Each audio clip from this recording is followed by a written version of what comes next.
show its condemnation for events taking place in that country. Now, just as interestingly, Venezuela, whose President Hugo Chavez considers himself a close friend of Gaddafi. In fact, he visited Tripoli back in October. He called Gaddafi a valiant warrior and a gladiator. He has been very careful not to come out openly, at least, in support of the Libyan leader. In fact, the only thing Venezuela is saying right now is that it hopes that the Libyan people can find a peaceful solution to the difficulties that they're facing right now, and that he hopes that this can be done without the interference of imperialist countries, a reference probably to the United States.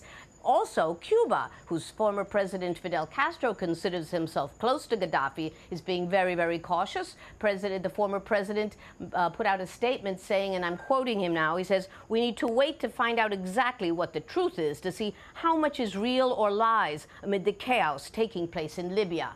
Castro says that he believes that the United States is probably planning to send NATO into Libya to attack that country to try to keep the price of oil down, but he gave no more evidence as to why that should happen and why it should be happening in the near future.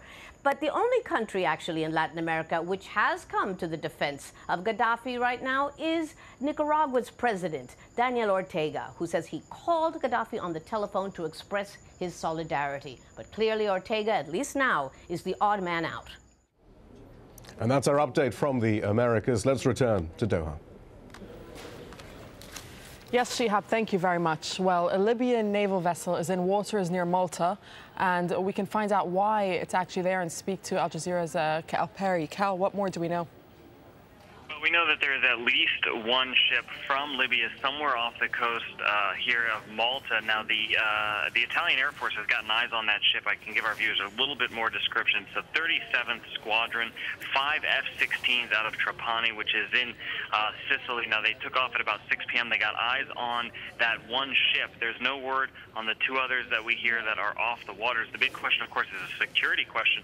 Are these ships here to defect, or is this perhaps a front line of division that we could see created here? There's also, of course, the humanitarian concern, people trying to get into Malta from Tripoli. Our cameraman just arrived. He spoke to a security guard on the way in, and we were comparing this to the war in Lebanon in 2006 in Cyprus.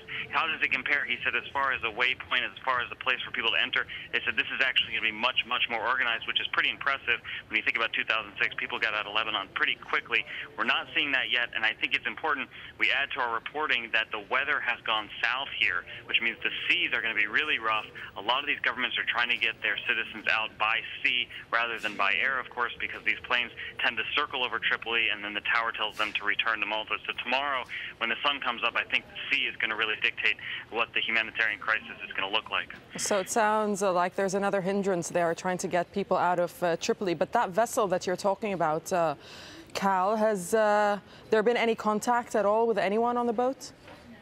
Well, according to our sources inside the Italian military, there's no contact verbally with anyone on the boat. There were rumors at one point that they had thrown their weapons over the side. This is really the big issue now for the government here in Malta and in Italy, of course, is who do you pick up the phone and who do you talk to? Same thing happened in Egypt. When the Egyptian government fell, we saw the vice president also fall.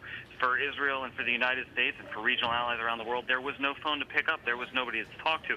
That's exactly what's happening here. They don't have any communication with the Libyan Navy. They don't know what the ships are doing there. And it's becoming a security problem. The government here in Malta is really making no comment about this. We know that they've removed all leave for their soldiers, allowing them to bring them back to work immediately. And we know that the bases in southern Italy have gone on high alert. So clearly there's a security concern that maybe these ships are not here to defect. Maybe they're here to close the gap, the land gap here to the city. Okay, Cal, thank you very much for that. Well, across Europe, hundreds of protesters have rallied, demanding that their governments take action over the violence in Libya. Rory Challens sent us this report from London. As the violence increases in Libya, the voices of condemnation against Gaddafi are getting louder. On streets across Europe, there have been solidarity protests calling for the Libyan leader to stand down. In London, hundreds gathered outside the home of the British Prime Minister. They handed in a petition asking the British government to push for the closure of Libyan airspace. Meanwhile, just down the road at the Foreign Office, William Hague claimed Libya's state apparatus is collapsing. There are many indications of the structure of the state collapsing in many ways in Libya. It's turned out it hasn't so far involved Colonel Gaddafi's departure, but the resignation of so many ambassadors and diplomats, reports of ministers changing sides within Libya itself, shows that the system is in a very serious crisis. In Germany, further protests. The German foreign minister soon responded. We urge the Libyan government to immediately stop the violence against the citizens of their own country. If Libya continues to violently put down protests by their own people, sanctions will be inevitable. And the Russian leader, speaking at a security conference, warned of the long-term instability implications for the region.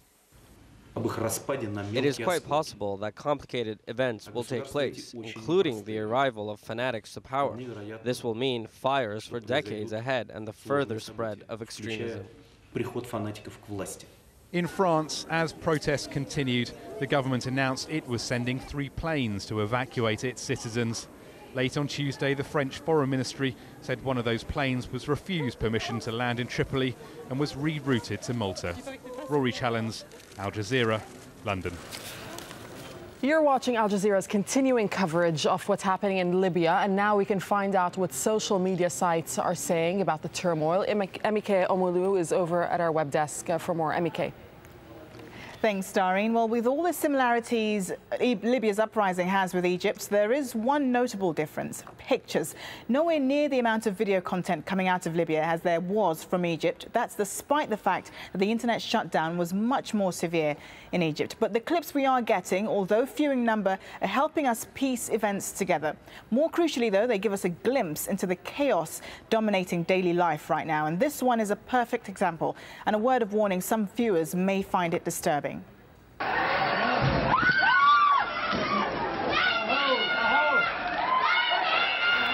It's dated on the 17th of this month, but posted on the 22nd, so a few hours ago. It claims to show mercenaries loyal to Gaddafi beating protesters in the street and storming houses in Benghazi. If you look closely, you can see groups of men wearing yellow hard hats and holding batons. Now, the yellow hard hats is how people say they've been able to identify the so-called mercenaries.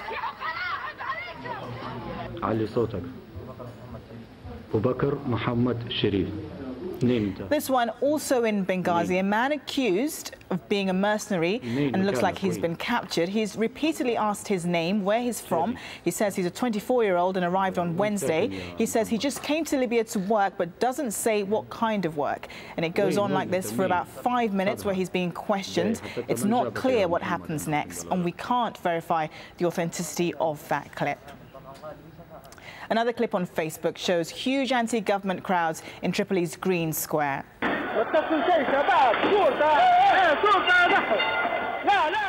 Chanting and gunshots can be heard there. Not clear when this was filmed, but we think on Saturday. So since last week, internet's been on and off in Libya, but it's